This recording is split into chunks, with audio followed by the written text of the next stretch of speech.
마태복음 5장 38절에서 42절까지의 말씀입니다.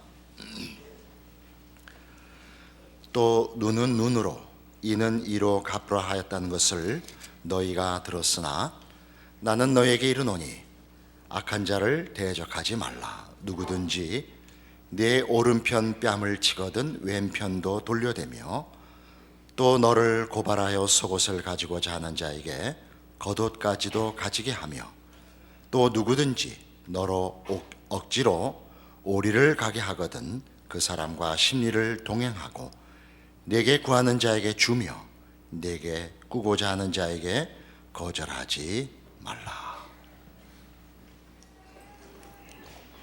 오늘 본문 말씀은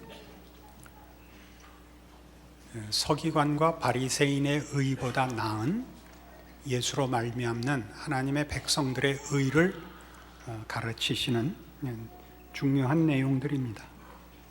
그것은 보복의 원리를 벗어나며 법적 권리나 세상의 힘을 능가하는 하나님 나라의 의라고 가르칩니다.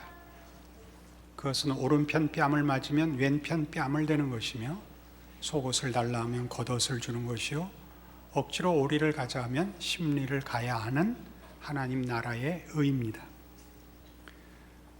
그러나 이 차이는 서기관과 바리새인들이 추구했던 의와 예수 그리스도 안에서 하나님의 백성으로서 가지는 의는 근본적인 면에서 차이가 있는 것이지 세상에서 추구하는 윤리나 도덕이나 법적 기준 혹은 내용보다 더 가는 이상, 완벽이라는 것을 명분으로 요구하고 있는 것과는 다릅니다. 예수를 믿는 사람이 사랑을 해야 된다, 용서해야 된다, 당연한 얘기지만 무엇을 근거로 하여 어떻게 그게 가능하냐, 어떻게 그런 의를 예수님이 우리에게 요구하셨느냐가 예수 안에서 성경적으로 이해되고 우리를 찾아오시는 하나님의 가르쳐 주심으로 확인되지 않는다면 이것은 더 지키기 어려운 불가능한 하나의 법이 되고 말 것입니다. 우리는 이 근본적인 차이, 서기관과 바리새인들이 지키려고 했던 의와 그 근거와 대비되는 예수 안에서 허락되는 진정한 하나님의 의의 차이를 오늘 살펴볼 것입니다. 마태복음 18장에 가시면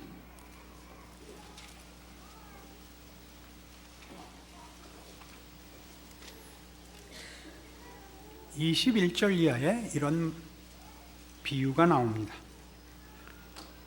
그때 베드로가 나와 이르되 주여 형제가 내게 죄를 범하면 몇 번이나 용서하여 주리까? 7번까지 하오리까? 예수께서 이르시되 내게 이르노니 7번뿐 아니라 7번을 70번까지라도 할지니라. 우리가 지금 오늘 산상설교에 눈에는 눈으로 이는 이로에서 한 걸음 더 나가는 오른편 뺨을 맞으면 왼편 뺨을 대는 하나님의 의가 잘못하면 7번 용서가 70번씩 7번 490번 용서로 확대되는 그 크기만 더해지는 것으로 가면 지킬 수 없습니다. 70번씩 7번이라고 가르치시는 이 차이, 7번의 용서와 70번씩 7번이라고 가르치신 그 가르침의 중대한 근본적 차이가 뭐냐를 그 이후에 비유로 이렇게 설명합니다. 그러므로 천국은 그 종들과 결산하려 하던 어떤 임금과 같으니 결산할 때 10,000달란트 빚진 자 하나를 데려오매 갚을 것이 없는지라 주인이 명하여 그 몸과 아내와 자식들과 모든 소유를 다 팔아 갚게 하라 하니 그 종이 엎드려 절하며 이르되 내게 참으소서 다 갚으리이다 하거늘 그 종의 주인이 불쌍히 여겨 놓아보내며 그 빚을 탕감하여 주었더니 그 종이 나가서 자기에게 100데나리온 빚진 동료 한 사람을 만나 붙들어 목을 잡고 이르되 빚을 갚으라 하매 그 동료가 엎드려 간구하여 이르되 나에게 참아주소서 갚으리이다 하되 허락하지 아니하고 이에 가서 그가 빚을 갚도록 옥에 가두거늘 그 동료들이 그것을 보고 몹시 딱하게 여겨 주인에게 가서 그 일을 다 알리니 이에 주인이 그를 불러다가 말하되 악한 종아, 내가 빌기에 내가 네 빚을 전부 탕감하여 주었거늘 내가 너를 불쌍히 여김과 같이 너도 네 동료를 불쌍히 여김이 마땅하지 아니하냐 하고 주인이 노하여 그 빚을 다 갚도록 그를 옥졸들에게 넘기니라. 너희가 각각 마음으로부터 형제를 용서하지 아니하면 나의 하늘 아버지께서도 너희에게 이와 같이 하시리라. 이 비유는 어떤 의미에서는 분명합니다. 용서를 받았으면 용서해야 된다, 그런 얘기죠. 남을 용서하지 못하면 용서받지 못한다, 이렇게 이해할 수도 있습니다. 이런 식의 성경 말씀은 아주 중요한 예수님의 가르침 속에도 나옵니다. 주기도문을 가르치시면서 우리가 우리에게 죄 지은 자를 사하여 준 것 같이 우리 죄를 사하여 주옵소서라는 구절이 나오죠. 어렵죠. 우리가 우리에게 죄 지은 자를 용서하지 않으면 우리도 용서받을 수 없다로 분명히 들립니다. 오늘 이 지금 마태복음 18장의 비유도 동료를 불쌍히 여기지 않으면 주인이 그 종을 불쌍히 여기지 않겠다고 하는 것과 일치해 보입니다. 그러나 이 비유는 그 23절의 서두에 주님께서 말씀하신 바와 같이 천국은 그 종들과 결산하려 하던 어떤 임금과 같습니다. 용서의 문제이기보다 그 통치자인 주인이 어떤 분이냐 하는데 초점이 놓여 있습니다. 이 초점은 그 용서에 있는데 그 주인이 왜 용서하느냐 하는 것을 여기에서 주제로 다루고 있다는 것이죠. 주인이 10,000달란트 빚진 종을 왜 용서하느냐? 이 달란트는 얼마나 큰 돈이냐 하면요, 우선 그 다른 동료 종이 빚진 100데나리온을 이해하면 됩니다. 데나리온은 하루 품삯입니다. 오늘날 우리 한국 실정에서 아마 10만 원 안팎일 것입니다. 달란트는 한 달란트는 6,000데나리온입니다. 약 20년치 임금에 해당하는 것입니다. 그러니까 10,000달란트라는 건 우리가 사실 현실성이 없는 액수입니다. 너무 커서. 당시 예수님 당시 로마의 속국으로 있던 이스라엘이 해마다 로마에게 바치는 국세, 식민지로서 로마에 바치는 국세가 800달란트였으니까 10,000달란트라는 건 상상할 수 없는 금액입니다. 근데 이 주인이 이렇게 큰 돈을 무엇 때문에 용서하느냐 하면 불쌍해서입니다. 27절에 보듯이 그 종의 주인이 불쌍히 여겨 놓아보내며 그 빚을 탕감하여 주었다. 이게 핵심입니다. 불쌍히 여겼다는 건 빚보다 이 종이 가치가 더 크다는 얘기죠. 빚을 갚기 위하여 이 목숨을 빼앗기보다 빚을 포기하고 이 사람을 살리는 쪽이, 이쪽이 더 큰 가치라는 것을 나타내는데 이 비유가 등장하고 있습니다. 그러니까 이 비유의 핵심은 네 주인이 너를 사람 대접을 했거늘 너는 왜 네 동료를 사람 대접하지 않느냐, 그런 얘기입니다. 내가 주인한테 용서받은 것이 내가 사람으로서 대접을 받은 것인데 너는 왜 네 동료를 사람으로 대접하지 않느냐, 이게 이 비유입니다. 그러니까 용서라는 문제는 쌍방간의 채무, 쌍방간의 원한의 문제보다 더 크게 인간이라는 존재가 하나님을 주인으로 모실 때 어떤 가치며 어떤 존재인가라는 측면에서 이해할 때에만 용서는 가능하다, 그 얘기입니다. 우리가 눈은 눈으로 이는 이로라고 듣는 이 유대 사회에서의 법은 사실은 보복을 제한하기 위하여 허락된 것입니다. 눈을 다쳤는데 눈 이상의 보복을 하는 것을 막기 위하여 제정된 것이지만 악용했죠. 우리가 법 정신을 적극적으로 쓸 실력이 없습니다. 우리는 우리의 억울함을 풀기 위해서라면 얼마든지 법을 악용할 수 있습니다. 이 마태복음 18장의 이 비유를 보면 이 종은 10,000달란트 탕감을 받았지만 100데나리온을 용서하지 못합니다. 내 눈은 다른 사람 눈하고 다릅니다. 내 눈 다친 것을 다른 사람 눈을 하나 다치게 하는 것으로 해결이 되겠습니까? 보복이라는 것은 절대 그에 상응하는 보복을 행한다고 해서 해결되지 않습니다.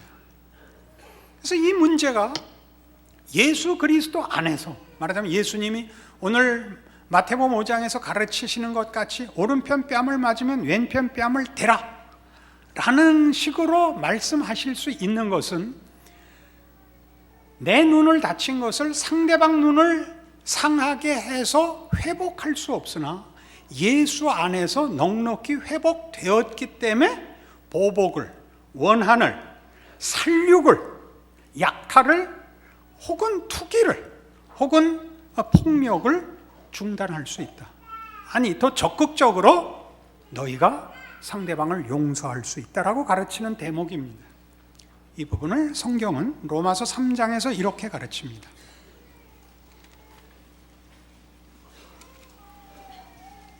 (242페이지) 로마서 3장 23절에 옵니다. 모든 사람이 죄를 범하였음에 하나님의 영광이 이르지 못하더니 그리스도 예수 안에 있는 속량으로 말미암아 하나님의 은혜로 값없이 의롭다 하심을 얻은 자 되었느니라. 이 예수를 하나님이 그의 피로써 믿음으로 말미암는 화목 제물로 세우셨으니 이는 하나님께서 길이 참으시는 중에 전에 지은 죄를 간과하심으로 자기의 의로우심을 나타내려 하심이니 곧 이때 자기의 의로우심을 나타내사 자기도 의로우시며 또한 예수 믿는 자를 의롭다 하려 하심이라. 예수 안에서 허락된 구원은 뭐냐? 그것은 은혜고 그것은 사랑이라, 이렇게 가르칩니다. 지금 읽은 로마서 3장 23절에서 26절의 표현에 의하면 그것은 하나님의 의요, 우리를 의롭게 한 구원이라고 얘기합니다. 하나님께서 예수 안에서 하나님 앞에 범죄한 인류를 은혜를 베풀어 용서하여 구원하심으로 하나님의 의를 나타내셨고, 그 구원을 베풀어 하나님의 자녀 삼은 자들을 의롭다고 공포하시고 의를 증명하셨답니다. 어떤 의일까요? 여기 하나님께서 하나님 앞에 범죄한 인류를, 인간들을 용서하시는데 25절 하반절에 보시면 길이 참으시고 죄를 넘어가셨다고 합니다. 왜요? 하나님은 자비로우신 분이기 때문입니다. 하나님은 사랑의 하나님이기 때문입니다. 우리를 사랑해서 우리의 잘못을 넘어가기로 하셨습니다. 구원에 있어서 예수 그리스도를 보내어 인류를 구원하신 구원에서 하나님이 당신의 의를 나타냈다는 것은 그의 오르심은 사랑 안에 있는 의라는 것이죠. 옳고 그르다가 전부가 아니라 옳게 만드는 의, 사랑이라고 선언하시고 실천하셔서 하나님이 누구신가를 나타내셨습니다. 예수 그리스도 안에 있는 구원으로 나타내신 하나님의 의가 뭐냐? 하나님은 사랑이시다가 나타났죠. 그럼 구원받는 우리들, 26절에 있는 바와 같이 곧 이때 자기의 의로우심을 나타내사 자기도 의로우시며 또한 예수 믿는 자를 의롭다 하려 하심이라. 우리에겐 무슨 의가 나타났느냐? 하나님이 사랑하는 자다라는 의를 나타내셨습니다. 구원에 나타난 의는 하나님이 누구신가와 함께 하나님이 그 아들을 보내어 구원한 우리가 누구냐가 나타난 것입니다. 우리는 누구라고요? 하나님의 사랑을 받는 자입니다. 하나님이 사랑하시는 자입니다. 그것이 모든 용서의, 기독교가 말하는 하나님 나라의 의의 본질입니다. 사랑입니다. 어떤 사랑? 하나님이 사랑하시고 하나님이 우리를 사랑하시기 때문에 나만이 아니라 나를 포함한 모든 인류를 사랑하여 10,000달란트 빚진 종을 용서한 주인같이 나를 용서하시고 모든 인류를 용서하시기로 원하고 계시기 때문에 우리는 보복하지 않습니다.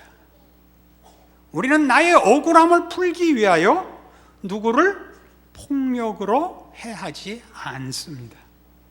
이것이 천국의 의입니다. 서기관과 바리새인의 의와 다른 의죠.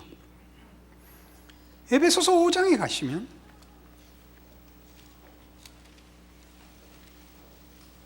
신약성경 314페이지 에베소서 5장 1절, 이렇게 같은 맥락에서 성경이 가르칩니다.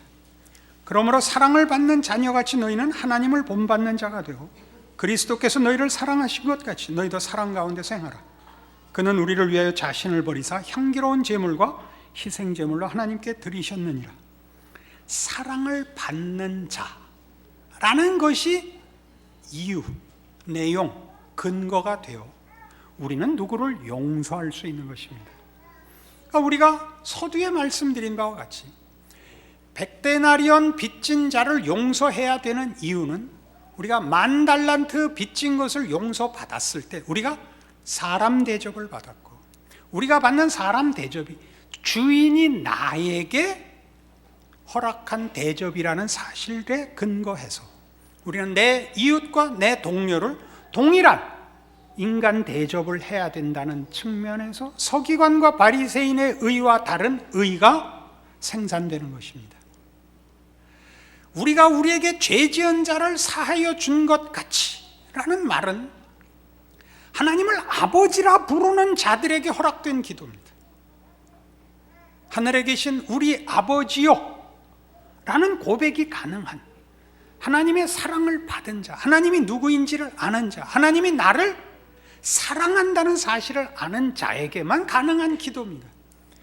내가 누구를 사랑해야 하는 것은 하나님이 나를 사랑하여 나를 대접하듯이 내 이웃을 대접하고 하나님 앞에 소중하다는 걸 아는 그 이유, 그 근거 아래서만 실천 가능한 천국의 의입니다. 우리는 그가 아무리 결함이 있고 아무리 부족하다 할지라도 그를 공격할 수 없습니다. 하나님의 사랑을 받는 자이기 때문입니다. 이 문제는 법을 지키거나 윤리를 지키는 문제를 지금 따지는 것이 아닙니다.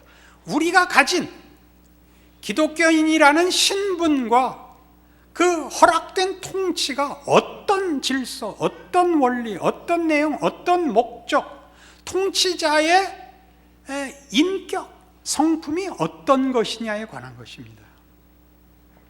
우리는 이 문제를 보복을 하지 않는다, 폭력을 행하지 않는다 라는 아주 분명한, 거칠고 분명한 폭력적 행위에만 국한시켜서는 안 됩니다.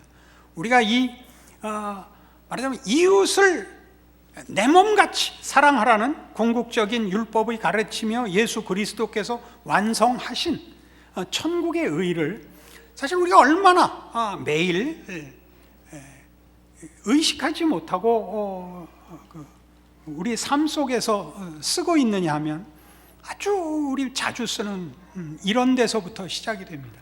시작되는 것도 아니고 아주 만연되어 있습니다. 저는 많이 아픈 사람입니다. 그게 뭐 자랑이겠습니까? 아픈 사람은 아픈 얘기를 해서 위로를 받고 싶습니다. 저도 그 얘기를 저도 모르게 합니다. 많이 아픕니다.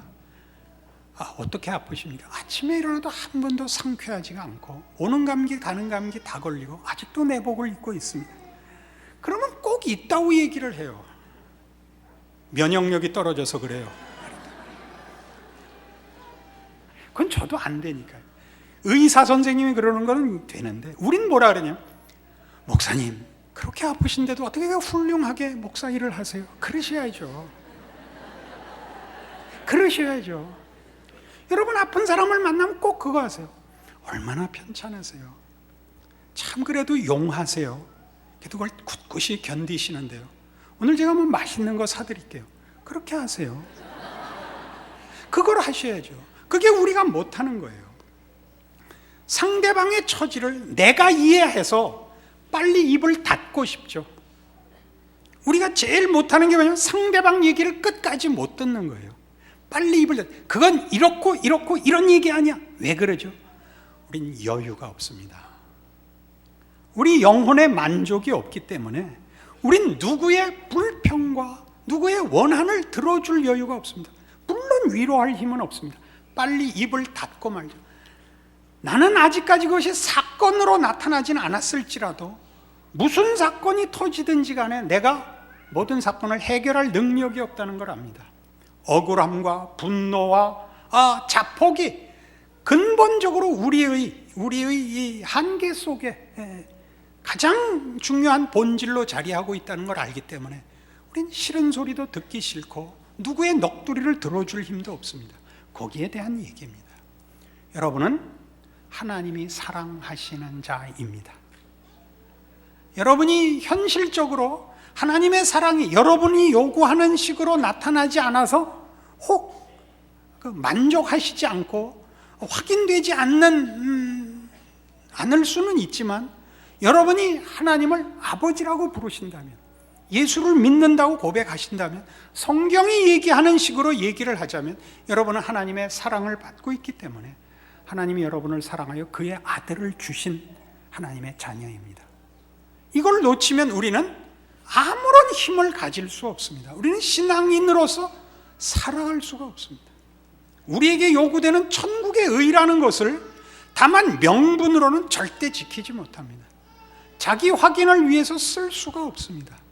늘 갈증을 느끼고 늘 부족한 것을 본인이 알고 있을 것 아닙니까? 그래서 이 문제는, 성경이 말하는 이 문제는 지금 에베소서 5장 1절에 보는 바와 같은 그러므로 사랑을 받는 자녀 같이라는 말을 여러분들이 제대로 이해하지 않는 한 여러분은 여러분 자신에 대한 자존감을, 만족을, 감사를 가질 수가 없습니다. 그러니까 이 문제는 골로새서 3장에서 이렇게 좀 더 자세히 나옵니다. 이 표현 속에 있는 여러분의 신자된 특권들을, 여러분에게 허락된 하나님의 은혜들을 분명히 하는 말씀이기를 바랍니다. 326페이지 골로새서 3장 12절입니다.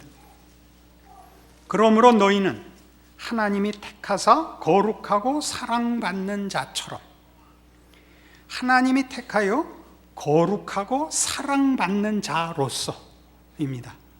어떻게 하라고요? 긍휼과 자비와 겸손과 온유와 오래 참음을 옷 입으라. 이것들은 고급한 윤리가 아닙니다. 그보다 더 가는 겁니다. 하나님의 어떠하심, 거룩하심으로의 부름이며 하나님의 영광됨으로의 부름입니다. 인간이 고급한 인격으로 신의 성품으로 부름받고 있는 내용들입니다. 그리 부름받고 있습니다. 왜요? 예수 안에서 하나님의 통치, 그의 베푸시는 은혜, 능력 속에 있기 때문입니다. 그래서 13절은 어떻게 하죠? 누가 누구에게 불만이 있거든 서로 용납하여 피차 용서하되 주께서 너희를 용서하신 것 같이 너희도 그리하고. 어떻게 용서하셨다고요? 십자가를 지시는 희생과 사랑으로 용서하신 것 같이 우리를 위하여 죽으시는 것이 성자 하나님의 기쁘신, 성부 하나님 앞에 기쁘신 순종의 길이었던 것 기억하십시오. 아버지의 기뻐하심에 참여하신 길이었다는 걸 기억하십시오. 그것은 결단코 희생 정도가 아닙니다. 그 희생은 사랑입니다. 사랑이라는 것은 상대방의 기쁨이 나의 기쁨이 되는 것입니다. 우리가 누구를 존중할 수 있는 것은 자신이 존귀하지 않고는 불가능한 것입니다. 자신의 실력이 없이 상대방을 예의로 대할 수 없고 상대방을 존중하고 사랑할 수 없습니다. 성경이 얘기하는 예수 안에서의 천국의 의라는 것은 이런 은혜와 이런 사랑과 능력 속에서 요구되는 것입니다. 그것이 예수 안에 있는 구원입니다. 계속하죠. 14절, 이 모든 것 위에 사랑을 더하라. 이는 온전하게 매는 띠니라. 의든 무엇이든 좋습니다. 진실함이든 성결함이든 뭐든 사랑을 떠나서 있는 요구는 없습니다. 사랑 속에 들어가 있는 것이죠. 사랑이 가장 큰 것입니다. 그리스도의 평강이 너희 마음을 주장하게 하라. 너희는 평강을 위하여 한 몸으로 부르심을 받았나니 너희는 또한 감사하는 자가 되라. 평강과 감사라는 것은 자기 문제가 해결되지 않고 넉넉하지 않고 가질 수 있지 못합니다. 여러분이 가진 신앙 고백, 여러분들의 믿음의 성경적인 설명에 귀 기울이십시오. 여러분이 가지는 여러분의 신앙을 확인하고 싶으신 것들을 세상적인 피상적인 것으로 대체하지 마십시오. 참다운 인간의 복과 자랑들은 예수 안에 있는 하나님의 통치와 그의 허락하시는 넉넉한 신의 성품과 거룩과 영광으로 부르신 그 부름과 허락하신 축복 속에 있습니다. 그것이 여러분 자신을 위하여 여러분의 살아가는 인생에 또 여러분과 만나야 할 이웃과 사회 앞에 우리가 가진 힘이며 세상과 다른 힘입니다. 이 힘이 성경이 말하는 빛이고 소금입니다. 승리하시는 여러분들의 인격이요 인생이 되기를 바랍니다. 기도하십시다. 하나님 아버지의 은혜를 감사합니다. 하나님을 아버지라 부른다는 것이 가지는 놀라운 예수 안에서의 구원의 충만함을, 그 넉넉함을, 그 영광됨을 확인합니다. 우리가 우리의 필요를 이웃에게서 뺏을 필요가 없습니다. 이웃에게 우리의 억울함을 풀 필요도 없습니다. 예수 안에서 우리의 모든 문제를 하나님의 은혜 가운데 해결한 자로, 하나님의 은혜와 능력을 힘입은 자로 이제 거룩하게 살게 하옵소서, 넉넉히 살게 하옵소서, 사랑하며 살게 하옵소서, 하나님의 자녀로 사랑받는 자로 감사하며 살게 하시옵소서. 지금은 우리 주 예수 그리스도의 은혜와 하나님 아버지의 극진하신 사랑과 성령님의 교통하심이 하늘 하나님을 아버지라 부르는 자의 그 인격과 인생의 고귀한 것을 확인하고 충성을 약속하고 돌아가는 심령들 위해 영원토록 함께 있을지어다. 아멘.